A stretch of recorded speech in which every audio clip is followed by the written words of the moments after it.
Hey guys, what's up? My name is Shanwin and today pag-usapan nga natin itong nag-viral na video na ito. Actually, kanina ko lang nakita ito habang ako ay nasa Makati. Anyway, so ito nga po yung kwento nung excuse me. Ito yung magsasalita ako rito sa inyo. So ito nga po yung kwento. Palakayan natin guys. Yan. Ito po yung kwento nung matanda na kinasahan po ng barel itong si biker. Okay? So, unang tanong ko muna before tayo mag-proceed, doon sa mga nakapanood na. Sino sa tingin nyo ang may mali dito sa dalawa? Okay? So, panoorin natin. Ayan o, kupal o. Ang ina mo. Ayan. Ayan.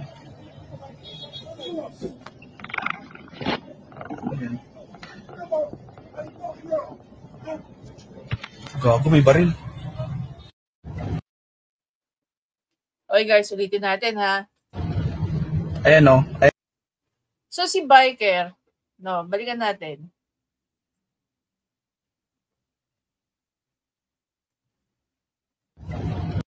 So si biker, nagbabike siya originally sa sarili niyang lane. Okay, kung mapapansin niyo, balikan natin ha. Ayun si biker. Okay? Ayun si biker ha. Nandoon siya sa bicycle lane. Tapos, palikusan na tong sa red car, eventually, ang nangyari, okay? Kung titingnan natin, nag-signal ba si red car? Napansin nyo bang nagsisignal si red car? Balikan natin, para fair tayo.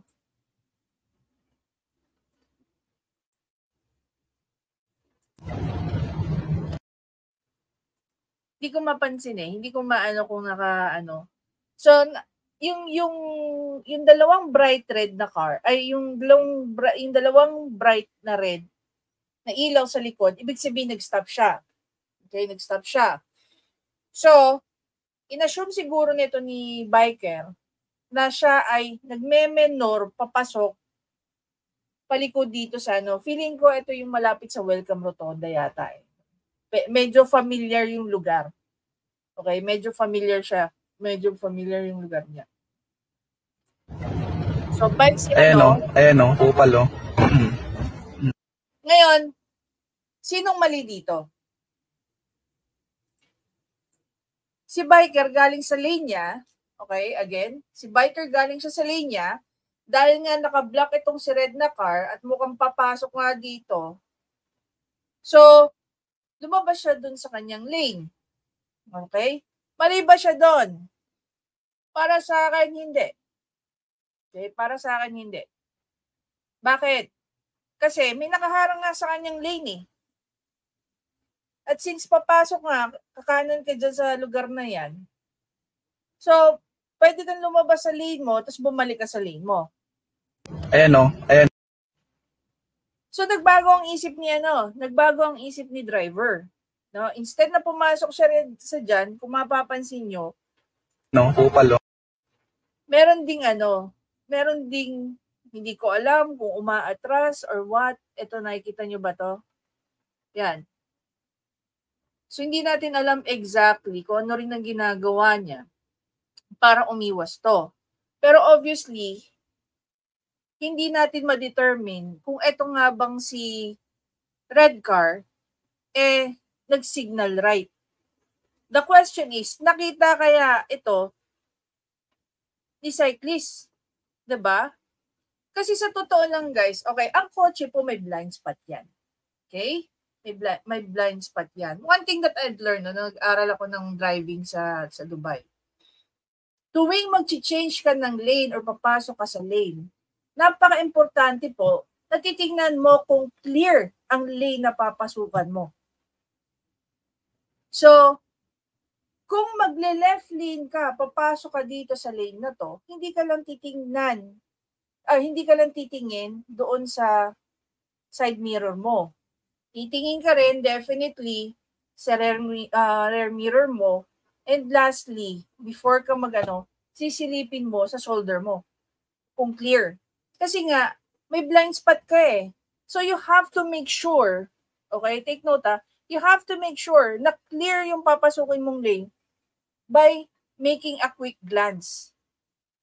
So kung wala, saka ka mag-change ng lane. And even before you make a change ng lane, isignal mo whether going left or going right ka para alam ng sasakyan sa likod mo o sa gilid mo na ikaw ay mag-change ng lane.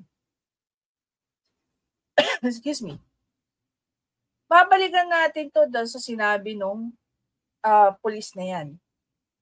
Retirado na raw po eh. And take note, hindi po vlogger ang nag-upload.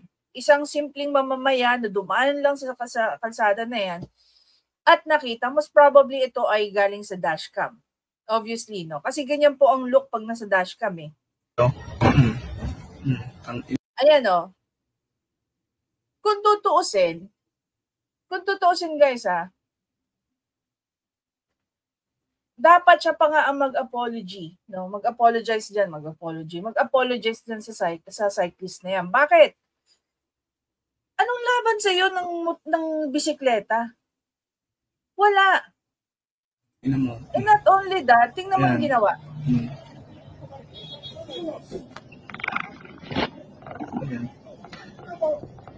Sinaktan niya na, tapos kakasahan niya ng... Gago, may baril.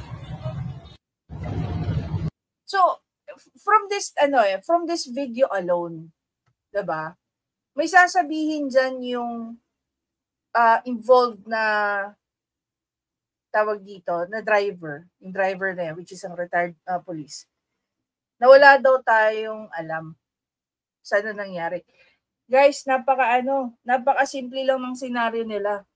Obviously, siya yung may kasalanan diyan. Tapos siya pa yung may gana only because one, may baril siya. Pangalawa, nagbabike lang yung tao. Kaya ako nag-agree ako kay Attorney Raymond Fortun. I think Attorney Raymond Fortun will be filing a case against this guy. Punta naman tayo guys dun sa kanyang naging interview. Dali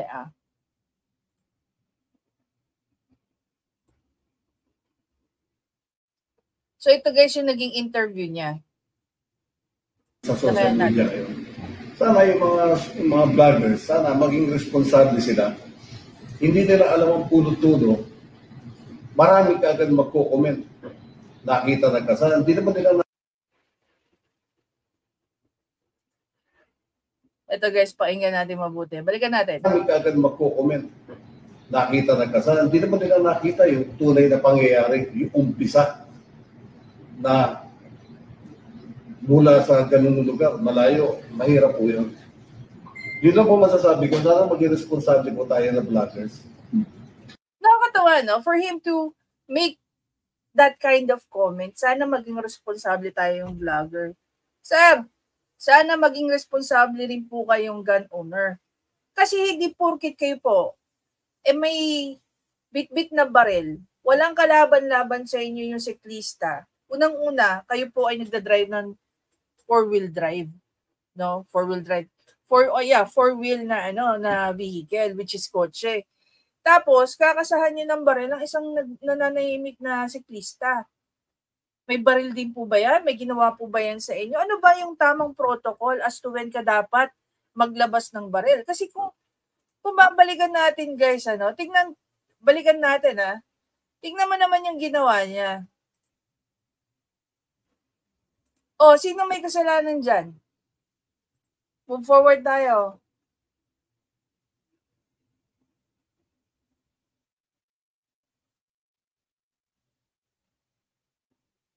Minura niya.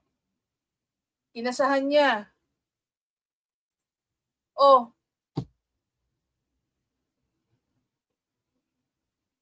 Tapos ayaw niyong magkaso? Bakit? Guys, kung hindi nyo kinakasuhan ng mga ganitong klaseng tao, alam nyo mangyayari, maraming mga pulis ang mamimihasa. Kaya sana nga ituloy ni Attorney Fortun yung pagkakaso sa kanya. Doon pa lang sa pananalita niya dito sa interview niya, hindi daw alam ang punot dulo. Anong punot dulo niya? Napakasimple lang guys yung nangyari. May isang siklista nagbabike, Ikaw, hindi mo alam kung saan ka pupunta, dediretso ka ba or what? Hindi mo sinilip kung clear ba yung papasukin mong lane. Diba? At the end of it, ikaw pa ngayon ng galit. Ikaw pa ngayon na naging tama. Dahil nakita ka ng taong bayan na ganyan ang inasal mo, naging mali naman yung uploader. Hindi po vlogger ang uploader niyan. Malamang sa malamang isang simpleng mamamayan lang din na dumaan at nahagip ka ng dashcam. Kaya po kayo dyan sa kalsada, no? Mag-iingat po kayo. Dahil marami po ngayon mga sasakyan na naka-dashcam na. Dapat nga, dapat ma-appreciate ng LTO, ng MMDA, yung mga may-ari ng dashcam na nag-upload ng kanilang mga nasasaksihan sa kalsada. Kasi yung trabaho ninyo, kami na gumagawa. Pero anong aksyon ang ginagawa ng MMDA within Metro Manila at saka ng LTO? Either sa mga kamote rider o sa mga ganito mayayabang na driver. Porkit may dalang baril. Sir, bilang isang dating pulis, nakamandato po sa inyo, sana isinasabuhay niyo po yan. Na kayo po nagpapatupad ng batas, hindi umaabuso sa batas. Sige nga po, explain nyo sa amin, ano yung nangyari? Bakit nyo kinasahan ng baril itong taong to? Minura nyo pa? Sinaktan nyo pa? Ano yan? In-splice? Diba? Tsaka kayo guys, pagka may lumapit sa inyong abogado at willing naman kayong tulungan, whether yan ay private counsel or PAW, i-grab nyo po yan. Ipagpasalamat po natin dahil merong mga abogado na willing kayong tulungan para hindi na maulit at pamarisan yung mga ganito. Alam niyo nga guys, no, ang mga bata, ito masingit ko lang ang mga bata nga habang lumalaki, dinidisiplina, pinapalo para magtanda, para hindi na maulit at para maintindihan nila na yung ginawa nila ay mali. 'Di ba? So ilang cyclist ang hintayin nating maganyan? Before igalang din ng kapwa natin mga guys, marami pong gumagamit ng kalsada, pedestrian, mga siklista, mga nagmumotor, at ng kung ano-ano pa. Lahat po tayo na gumagamit sa kalsada, sana nire-respeto po natin ang bawat isa tuwing tayo nagmamaneho. At hindi porke tayo, pulis na may baril, akala mo na kung sino ka na sa kalsada. Paano kung naiputok niya yan? So, ano na lang mangyayari sa siklista na yan? Nandun, kay Raffy Tulfo. Talagang matapang ka, Raffy Tulfo. Banata mo tong pulis na to, itong retired na pulis na to. Diba? Ilan pa nangyari yan? First week of August, second week of August. Matagal na pala yan, ngayon lang natin napansin. Ba't hindi napansin niya ni Raffy Tulfo? O hindi pinansin ni Raffy Tulfo dahil alam niyang walang kwentang Diba? Anyway, susubaybayan natin to. Sana nga kasuhan siya ni Attorney Fortune. Guys, again, maraming salamat sa panonood. Let's na naman tayo sa Gilas. Another learning experience para kay Chot Reyes. Actually, pinatawas ko na nga Baka next time, kailangan na natin ng prayer warriors kasi malala na yung pagkatalo. Mas mataas pa yung yung lamang ngayon kaysa naging lamang sa Dominican Republic. Sa totoo lang guys, may singit lang natin mabilis. Pinanood ko yung laban ng Gilas at saka ng Dominican Republic. Ang gagaling ng mga players natin. Talagang may laban. Ang problema guys, sa totoo lang ako guys, naging varsity ako ng basketball when I was in second year up to fourth year in college. Lumalaban po kami. Meron po kaming sinalihan. So dahil ako pa ay graduate ng pamantasan ng lungsod ng Maynila, may sinalihan po kaming AFALCU.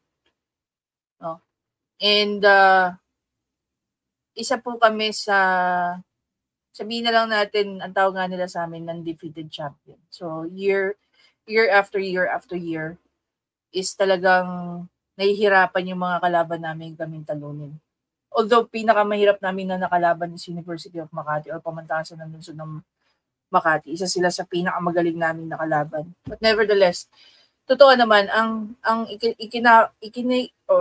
yung ikinapapanalo ng isang team is dahil na rin po yan sa coach. Kasi ang coach mo magsasabi sa, what's the point of calling someone as a coach if they cannot lead you, diba? Napakagaling po ng coach namin. Level-headed na tao, walang ere sa katawan. Napakasimple yung mga approach na pinapagawa niya sa amin, and you know, aral niya na yung galaw niya eh. Aral niya na yung galaw namin. So hindi lang kami ang napapat-champion niya, even the men's basketball team. So isa kami sa talagang pride ng Pamantasan ng panahon na yun. Sabi nga nung dating ng PLMS, okay na sa amin yung academic excellence, pero pinaproud namin sila because even athletic excellence is binigay namin sa kanila. Hopefully nga, we've been trying to reach out to the physical education department. Sana buhayin ulit nila ang basketball at buhayin nila ang league. Alam mo na, government kasi, yung mga kalaban kasi namin doon, mga universities under ng LGUs. So, lahat ng colleges at saka Pamantasan, colleges and universities under an LGU, yun po yung mga nakakalaban namin. Hindi namin kaya yung quota ng ng what do you call that, ng NCAA or UAP. Ayun lang, nakakaano lang, sobrang nakaka-disappoint lang, ang gagaling ng mga players, pero hindi na ma-maximize ang kanilang power because of, as always, ang kanilang coach. Yeah. Alam mo, ang pagkapanalo ng isang team, nangunguna yan sa players. Pero ang pride and joy niyan ay nasa coach. Pag natatalo ang isang team, ang unang inaano diyan is yung coach. Kasi siya ang may kakayanan mag-decide whether or not itong player na to ibabato niya to, itong player na to para dito sa posisyon na to, itong player na to, ito yung gagawing play. Diba? Anyway guys, again, maraming salamat. I hope you enjoy your weekend. Okay na sana, kaya lang yun nga, natalo ang Gilas. Nevertheless, ang galing ng Gilas players natin. Again guys, thank you, and I see you in the next video. Bye!